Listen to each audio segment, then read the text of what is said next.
मैं Rajesh Gupta, assistant professor in political science. जैसा कि हम जानते हैं,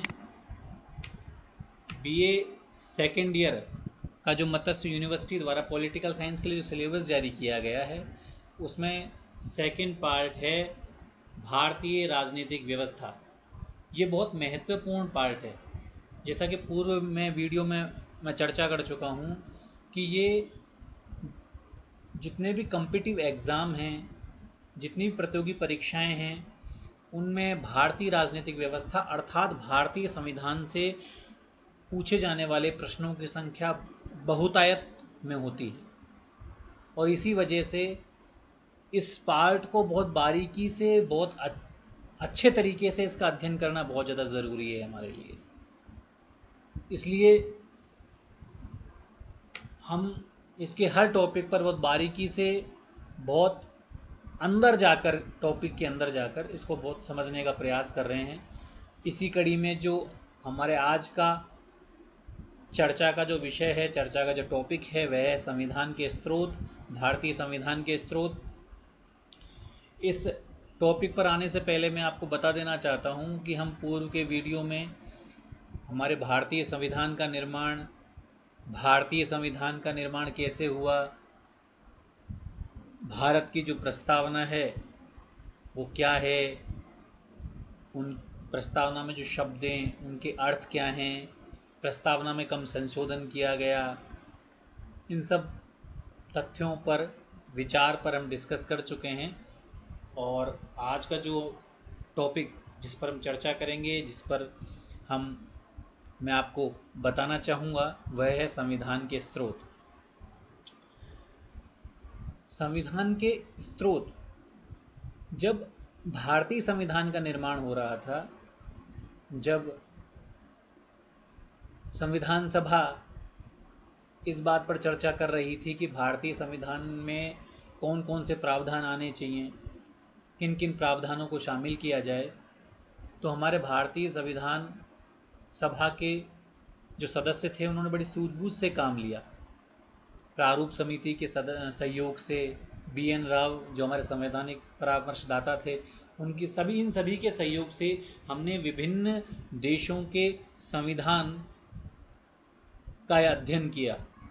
और उन संविधानों का अध्ययन करके जो आधुनिक युग में जो लोकतांत्रिक परिदृश्य की जो विशेषताएं हैं, उनको हमने हमारे संविधान में डालने का प्रयास किया, ताकि हमारे देश के संविधान को लोकतंत्रात्मक बनाया जा सके। उस संविधान की अंतिम शक्ति जनता में नहीं तो संविधान की सर्वोच्चता बनी रहे। इन सब को देखते हुए हमने विभिन्न देशों के संविधानों से जो लोकतांत्रिक प्रावधान थे, जिनसे इस देश के संविधान को लोकतंत्रात्मक और जनतंत्रात्मक जो बनाया गया, इसके लिए विभिन्न देशों के संविधान से हमने कई प्रावधान लिए।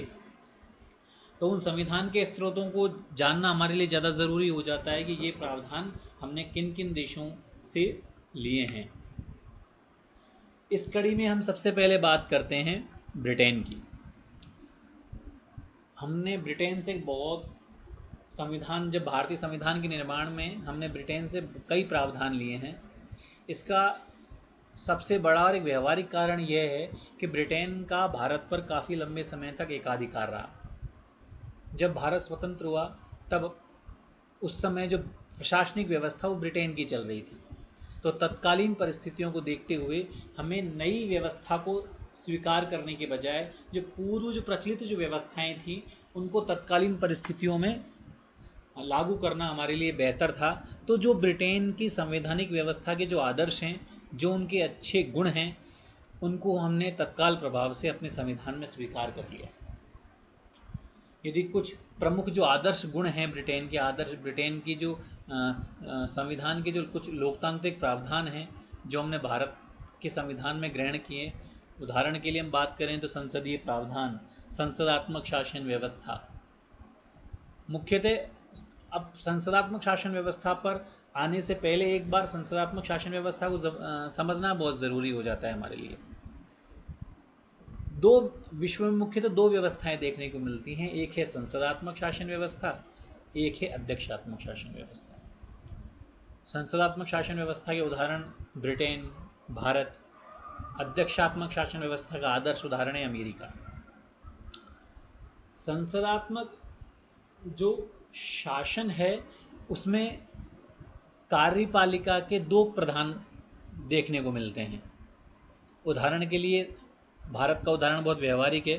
भारत में राष्ट्रपति जहां नाम मात्र के कार्यपालिका के प्रधान है, जबकि वास्तविक प्रधान प्रधानमंत्री हैं।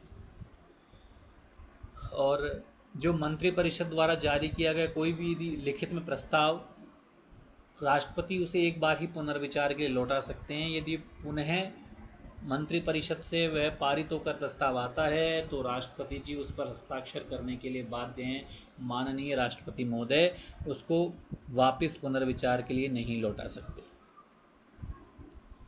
इसके अलावा कार्यपालिका का जो गठन है व्यवस्थापिका में से होता है। भारत में भी हम जानते हैं जो मंत्रिपरिषद का गठन है वो संसद के दोनों सदनों में से हो सकता है। कार्यपालिका का चुनाव चूंकि संसद में से होता है इसलिए वो संसद के प्रति उत्तरदायी भी होती है। कार्यपालिका यदि तरीके से काम नहीं करेगी, संवैधानिक प्रावधान के अनुकूल कार्य न करे तो संसद अविश्वास प्रस्ताव के द्वारा उसे हटा भी सकती है।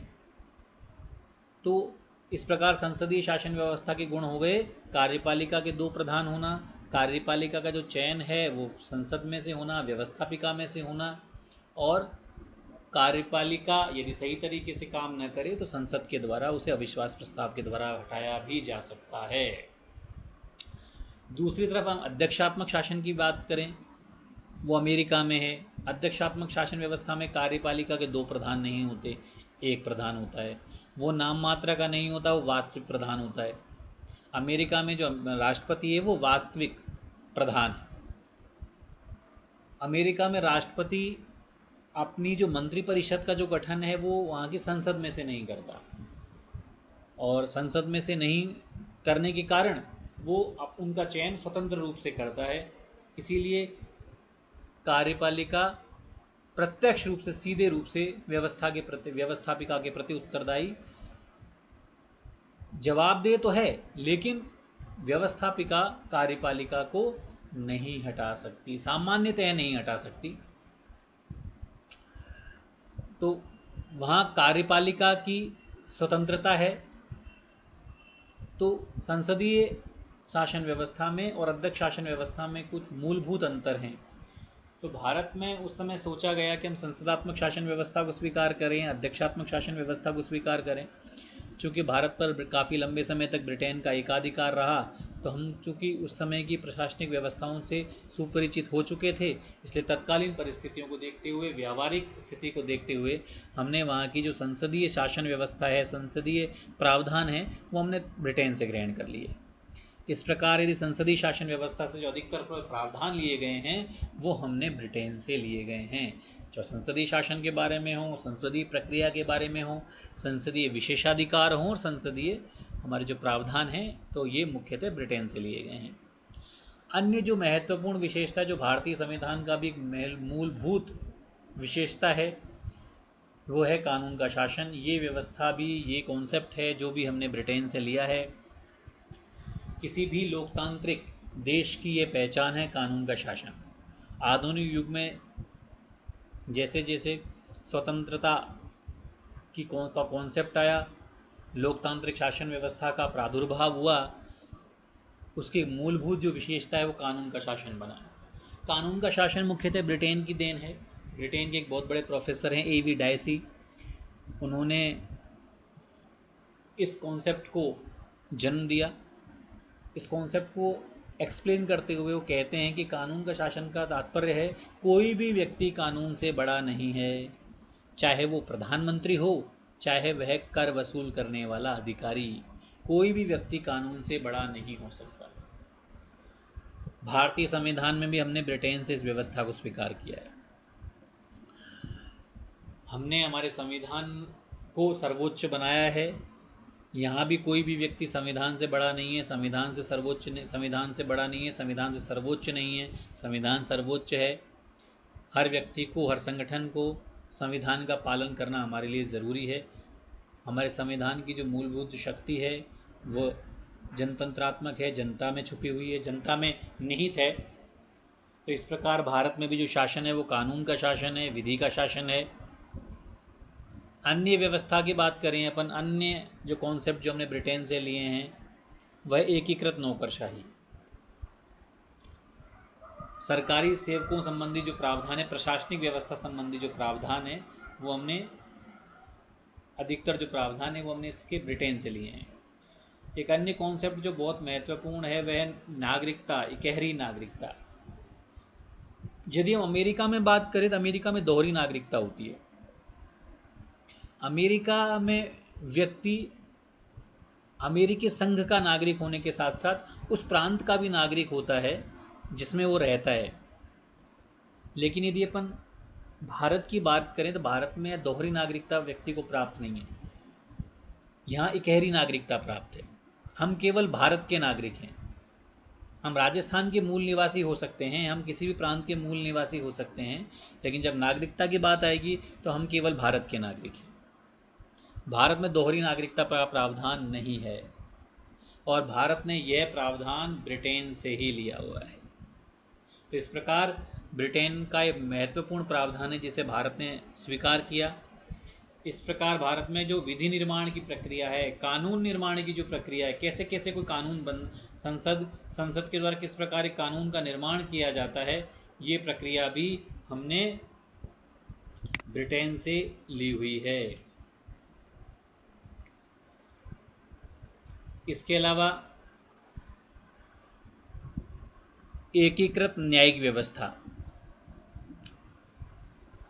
यदि हम अमेरिका की बात करें, मैं यहाँ कंपेयर स्टडी हम इसलिए करना चाह रहे हैं क्योंकि इस पेपर के साथ साथ जो मत्स्य यूनिवर्सिटी ने जो सिलेबस जारी किया गया है सेकेंड ईयर का पॉलिटिकल साइंस का, उसमें जो फर्स्ट पेपर है प्रमुख राजनीतिक व्यवस्थाएं हैं उसका नाम। तो यदि हम यहाँ कंपेयर स्टडी करेंगे ब्रिटेन, अमेरिका और भी जो कई अन्य जो देश हैं उनकी संवैधानिक व्यवस्थाओं के यदि हमें तुलनात्मक अध्ययन करके पढ़ेंगे तो इस टॉपिक को समझना हमारे लिए बहुत आसान हो जाएगा। साथ साथ इस पेपर का जो फ़ायदा है वो हमें प्रमुख जो राजनीतिक व्यवस्थाओं वाला जो पार्ट है उसमें भी प्राप्त होगा। जैसे मैं पूर्व में बता चुका हूँ आपको कि ब्रिटेन की संवैधानिक जो विशेषताएं पढ़ रहे थे हम, इसी से जुड़ा हुआ टॉपिक हो गया वो आपके लिए, क्योंकि यहाँ पर हमने संसदात्मक शासन व्यवस्था जो हमने भारत ने ग्रहण की है ब्रिटेन से, वो ब्रिटेन की संवैधानिक व्यवस्था का मुख्य अंग है, कानून का शासन है। तो ये ब्रिटेन की संवैधानिक व्यवस्था के मुख्य प्रावधान हैं जिसे भारत ने लिया है। इसलिए एकीकृत नौकरशाही है, एकीकृत नागरिकता है, इकहरी, तो ये सब ब्रिटेन की संवैधानिक व्यवस्था के प्रमुख लक्षण हैं जिसे भारत ने लिया है। इस प्रकार ये यहाँ भी ये टॉपिक हमारे लिए इम्पोर्टेंट हो गया और जब हम उस पेपर में पढ़ेंगे प्रमुख राजनीतिक व्यवस्था, वहाँ भी ब्रिटेन से संबंधित, अमेरिका से संबंधित प्रावधानों को समझना हमारे लिए आसान हो जाएगा। अच्छा, अन्य जो संवैधानिक गुण जिसे हमने ब्रिटेन से लिया वह है एकीकृत न्यायिक व्यवस्था। अमेरिका की हम बात करें तो अमेरिका में दोहरी न्यायिक व्यवस्था है, दोहरी न्यायपालिका है। अमेरिका में संघ के सर्वोच्च न्याय अलग हैं अमेरिकी संघ के, इसके अलावा प्रांतों के सर्वोच्च न्यायालय अलग हैं। लेकिन मैं दूसरी तरफ भारत की बात करूं तो भारत में भी हमने ब्रिटेन से स्वीकार करके इस व्यवस्था को या एकीकृत न्यायपालिका के कॉन्सेप्ट को स्वीकार किया, क्योंकि पर हमारे देश की परिस्थिति, हमारे देश के चारों ओर का जो भौगोलिक वातावरण वो अमेरिका से ब्रिटेन सबसे अलग है। तो हमने इस व्यवस्था को स्वीकार किया अपनी परिस्थितियों को देखते हुए। चूंकि ये कॉन्सेप्ट ब्रिटेन में था, हमने ब्रिटेन से इस व्यवस्था को स्वीकार की। भारत में भी इकहरी न्यायपालिका है। जैसे उदाहरण के लिए हम बात करें तो जिला लेवल पर कुछ न्यायपालिका के संगठन हैं, न्यायिक संगठन हैं। इसके अलावा हम यदि हर राज्य में जाएंगे तो हर राज्य का अपना उच्च न्यायालय है। इसके अलावा हम यदि भारतीय संघ की बात करें तो एक सर्वोच्च न्यायालय है जो दिल्ली में है। तो ये व्यवस्थाएं हैं, लेकिन ये व्यवस्था हमारे यहाँ हर राज्यों के यदि व्यावहारिक रूप से बात करें तो प्रांतों के सर्वोच्च न्यायालय नहीं है। प्रांतों में उच्च न्यायालय की व्यवस्था है। उच्च न्यायालय की जो अपील है वो सर्वोच्च न्यायालय में की जा सकती है और सर्वोच्च न्यायालय द्वारा जो यदि कोई निर्णय दिया जाता है तो वो सभी उच्च न्यायालयों के लिए बाध्यकारी भी है उस निर्णय को मानना। तो इस प्रकार यदि उच्च न्यायालय के निर्णय की अपील सर्वोच्च न्यायालय में की जाए तो सर्वोच्च न्यायालय उच्च न्यायालय द्वारा दिए गए निर्णयों को बदल सकता है, उसे नए रूप में निर्णय दे सकता है और उस निर्णय को मानना सभी के लिए बाध्यकारी है। इस प्रकार भारत में पिरामिडीय व्यवस्था है न्यायपालिका के क्षेत्र में, और यहाँ क्षेत्र जो पिरामिड के जो क्षेत्र पर है वो सर्वोच्च न्यायालय विद्यमान है। इस प्रकार भारत में एकीकृत न्यायिक व्यवस्था स्वीकार की गई है और हमने इस कॉन्सेप्ट को ब्रिटेन से ग्रहण किया है। इसके अलावा जो मंत्रिमंडल की जो प्रक्रिया है, मंत्रिमंडल के बारे में जो प्रक्रिया संबंधी जो प्रावधान है वो भी हमने ब्रिटेन से लिए हैं। परमाधिकार संबंधी जो लेख है अनुच्छेद 32 में जिसका प्रावधान है वो भी हमने ब्रिटेन से लिए हैं। संसद के 2 सदन होंगे, जैसे भारत में हम जानते हैं एक राज्यसभा उच्च सदन है जो, और निम्न सदन लोकसभा है। ये प्रावधान हमने ब्रिटेन से ही ग्रहण किया है। और मंत्रिपरिषद का लोकसभा के प्रति उत्तरदायी होना, जैसा कि पूर्व में चर्चा कर चुका हूँ, संसदात्मक शासन व्यवस्था का एक गुण है। भारत में ब्रिटेन की भांति मंत्रिपरिषद है जो संसद के जो निम्न सदन है उसके प्रति उत्तरदायी होती है। यदि मंत्रिपरिषद सही तरीके से संवैधानिक नियमों के अनुसार कार्य न करे तो उसे मंत्रिपरिषद को हटाया जा सकता है संसद के निम्न सदन के द्वारा। ब्रिटेन में ये शक्ति वहाँ के जो निम्न सदन है कॉमन सभा को प्राप्त है, वहाँ का जो उच्च सदन है उसे लॉर्ड सभा कहा जाता है। तो हमारे यहाँ निम्न सदन लोकसभा है, उच्च सदन राज्यसभा है। तो जो मंत्रिपरिषद है वो लोकसभा के प्रति उत्तरदायी है और संवैधानिक नियमों का उल्लंघन करने पर, सही तरीके से कार्य न करने पर लोकसभा अविश्वास प्रस्ताव पारित करके मंत्रिपरिषद को हटा सकती है। इसके अलावा सर्वाधिक मत के आधार पर जीत का जो फैसला है, हमारी जो बहुमत प्रणाली है, जो चुनाव होता है वो ये होता है कि जिस व्यक्ति को सबसे ज़्यादा मत प्राप्त होते हैं वो व्यक्ति जीता माना जाता है चुनाव में। उसे पूर्ण बहुमत प्राप्त हो ना हो, पूर्ण बहुमत मतलब कि कुल जो मत हैं उनका 50% से अधिक, 50% या 50% से अधिक, 50% से अधिक। तो ये जो हमने चुनाव में जो जीत का जो फॉर्मूला है ये हमने ब्रिटेन से ग्रहण किया है। राष्ट्रपति की जो संवैधानिक स्थिति है कि राष्ट्रपति कार्यपालिका के प्रधान तो हैं लेकिन कार्यपालिका के नाम मात्र के प्रधान हैं। वो प्रधानमंत्री अर्थात जो मंत्रिपरिषद है उसके परामर्श को मानने के लिए बाध्य हैं। यदि उस परामर्श से असहमत है तो एक बार लौटा सकते हैं उस प्रस्ताव को। यदि वो परामर्श दोबारा आता है मंत्रिपरिषद की स्वीकृति के पश्चात तो उस परामर्श को राष्ट्रपति मानने के लिए बाध्य हैं। इसके अलावा कानून की दृष्टि में सभी लोग बराबर हैं। ये जो प्रावधान हम कानून के शासन में पढ़ चुके हैं, कानून की दृष्टि में सभी लोग बराबर हैं, कोई भी व्यक्ति कानून से बड़ा नहीं है। भारतीय संविधान में आर्टिकल 14 में इसके बारे में स्पष्ट रूप से कहा भी गया है। ये सभी प्रावधान हमने ब्रिटेन से लिए हैं। राष्ट्रपति का अभिभाषण यदि हम बात करें तो वो भी जो कॉन्सेप्ट है, ये जो विचार है, ये भी हमने ब्रिटेन से ही लिया है। इस प्रकार हमने आज ये देखा कि हमने ब्रिटेन से कौन कौन से संवैधानिक प्रावधान लिए जिनके आधार पर हमारे देश के संविधान को परिष्कृत किया जा सका, भारतीय संविधान को लोकतांत्रिक बनाया जा सका। अब हम अगले वीडियो में अमेरिका और अन्य देशों से जो लिए गए जो प्रावधान हैं भारतीय संविधान के निर्माण के समय, उनका अध्ययन करेंगे। बहुत बहुत धन्यवाद विद्यार्थियों। Thank you.